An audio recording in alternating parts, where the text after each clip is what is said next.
Bonjour à tous. Ce matin, j'aimerais partager avec vous un texte de Paul à l'église d'Éphèse. Éphésiens chapitre 3, verset 12. C'est en Christ, par la foi en lui, que nous avons la liberté de nous approcher de Dieu avec confiance. C'est ce petit passage de l'apôtre Paul que j'aimerais partager avec vous ce matin. Merci. Merci encore d'être ensemble à l'écoute de la parole du Seigneur. Pour compléter ce verset, j'aimerais lire encore un autre texte.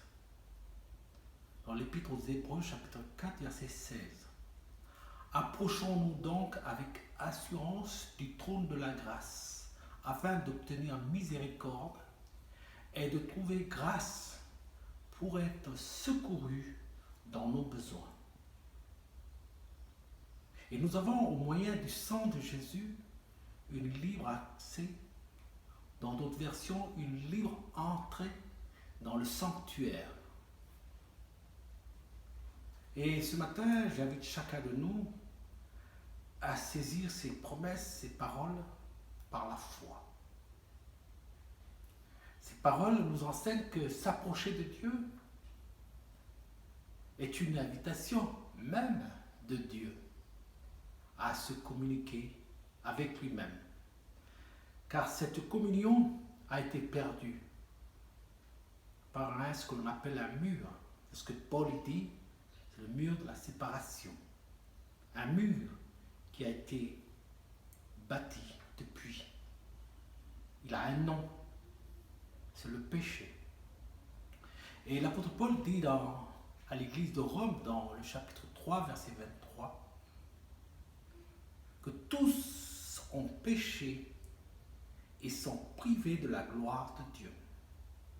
Ce qui signifie que toute relation est interrompue. Toute communication est coupée. Nous avons par exemple des téléphones mobiles.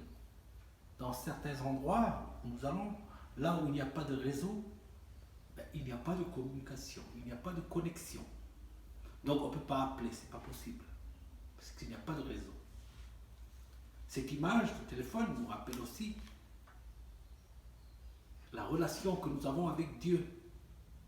Mais comment Dieu a rétabli cette communion, ce contact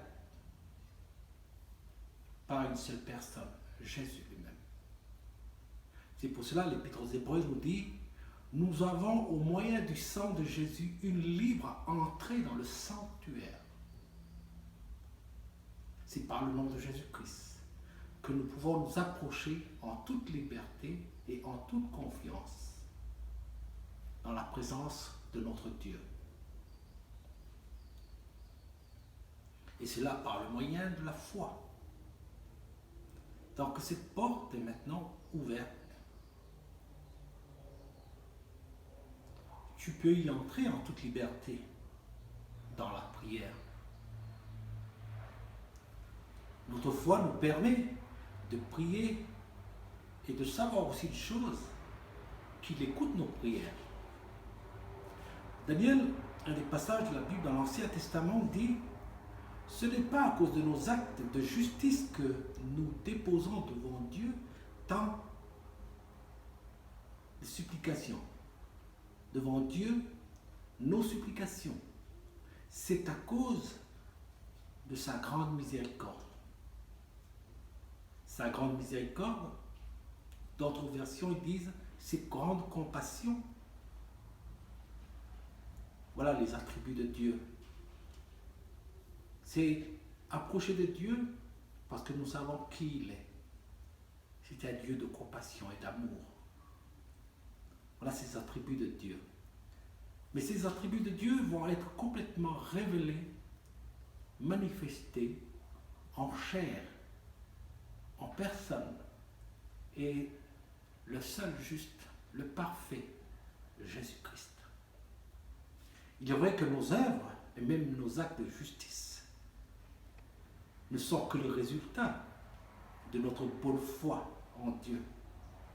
Mais notre seule assurance et la confiance que nous devons y accorder et donner, c'est à Dieu.